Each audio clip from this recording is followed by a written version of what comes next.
of Islamic literature, of church traditions that have been passed on since the founding of the church, etc.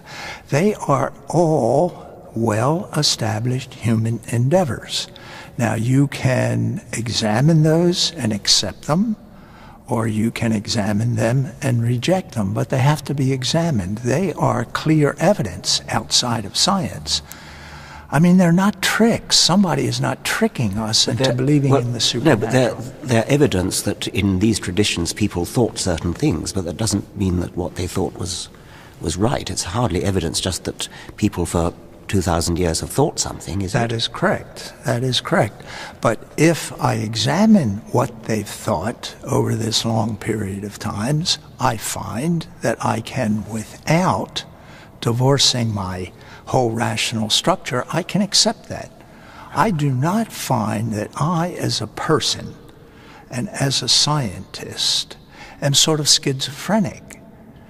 That is, I'm being strict about my scientific methodology, but I'm being juvenile. I'm being non-rational. I'm being non-inquisitive when I accept scriptures and church tradition and all that comes with them. I think it's coherent. Yes. You mentioned both the Christian tradition and the Islamic tradition. These are not the same. Buddhist? No, yes. So how do you decide which one? I mean, you're a Catholic priest. Why light upon that tradition rather than any of these other ancient traditions? It's because of my history. All of us have our personal history, which we struggle with. I mean, I grew up in a very Catholic family, okay? Does that mean that I've been duped? I grew up in a Catholic family. I went to Catholic schools. I questioned it, went through the traditional juvenile rejection of this, rejection of that. I grew up as an adult. I studied science. And I found through my own personal history, and I think this reflects many believing scientists, through my own personal history, I found not only was there an inconsistency, but there was a coherence. But if you had been brought up in an Islamic country, you'd be a Muslim, therefore. Probably so. I mean, we are all subject to our personal histories. I can't deny Well, we clearly are, but doesn't that undermine your feeling of validity of the one you just happen to have been born into? No, because this is a faith statement now. It's my firm belief that God deals with each of us in his own way. So the Muslim's beliefs which contradict yours are equally valid in his personal history and therefore equally valid? That's a very challenging question. I would say there are ingredients of God's speaking to the Muslim tradition, to the Buddhist tradition, to the Catholic tradition. There are elements of God's true revelation to these people in all of those traditions. Each of us wants to make our own claims. I think it's always wrong for any of the traditions to claim that they have the absolute truth, that they are the ones that God really speaks to. I think that's a caricature of what happens, but it has happened in history, of course. We have to face that. Why don't you accept those things which are universal, like the existence of God? Why do you, in addition, accept those things which would be contradicted by these other traditions, like I don't know whether the virgin birth or some part of the Catholic tradition which is particular to the Catholic tradition? Because besides, believing in the existence of God, I firmly believe that God has spoken in a very special way, through the Jewish tradition up until the birth of his own son. I firmly believe that Jesus Christ is true God and true man, sent to us by God to save us.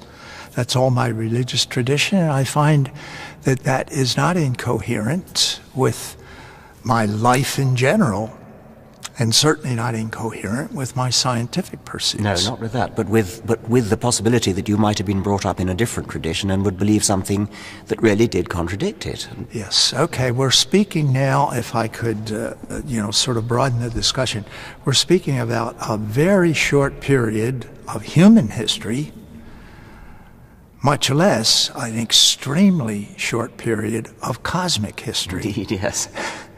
So if we're living in a universe that's 14 billion years old, human civilization, how far back will we date just the first human being?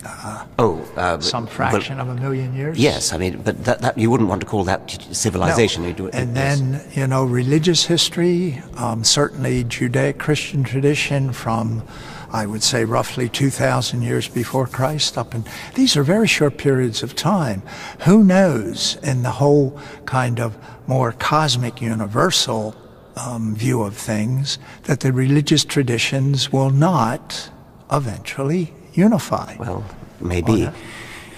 The sort of paltriness of this human timescale compared to the timescale that you as a distinguished astronomer are used to dealing with, and I as a biologist am used to dealing with, doesn't that seem rather small? Don't you feel there's a kind of grandeur about the universe which the religious traditions you're talking about fail to do justice to?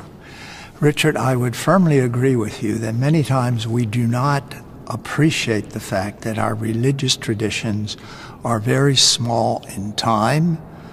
I expect also in space, though I'm not going to speak as to whether they're extraterrestrials. Let's leave that. But certainly from all we know thus far, probably very limited in space. And we don't appreciate that enough. I must tell you that I often tell my fellow colleagues in the pursuit of our religious pilgrimage within Catholicism, in particular Christianity in more general, and the Judaic Christian tradition more generally, often tell them, do you realize that I firmly believe that God spoke to us? So of course we are limited in space and time, and religious tradition even more so. I often have to remind religious believers, especially in my own religious tradition, that we believe that God, through Scripture, is speaking to us, the inspiration of Scripture. What that exactly means is far too difficult to get into. I mean, I have my own reason, but I do believe that God is speaking to us through Scripture and through the traditions of the Church. But the point is, God is speaking to us. So we have to interpret. The authors of Scripture are human beings who lived in different cultures over a long period of time. For instance, the book of Genesis, it's rather clearly established now, is written by many authors over a long period of time. There are two creation stories that contrast, if you try to interpret them literally and scientifically, contrast with one another. Point is that all that we believe are human beliefs, and we have to accept that. We have to accept the limitations of it. We have to accept what I would call the fallibility of it. It's not absolute, final truth that we have. And much less if we talk about extraterrestrials or so, people say, I say, well, I don't know whether God spoke to them, if they exist, and if he did what he said. All I know is what God said to us.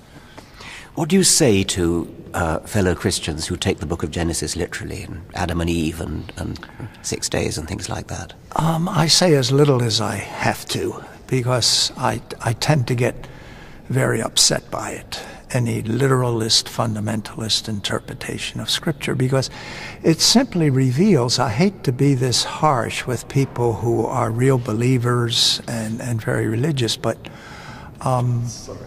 It does, because it reveals a very fundamental ignorance of what Scripture is all about.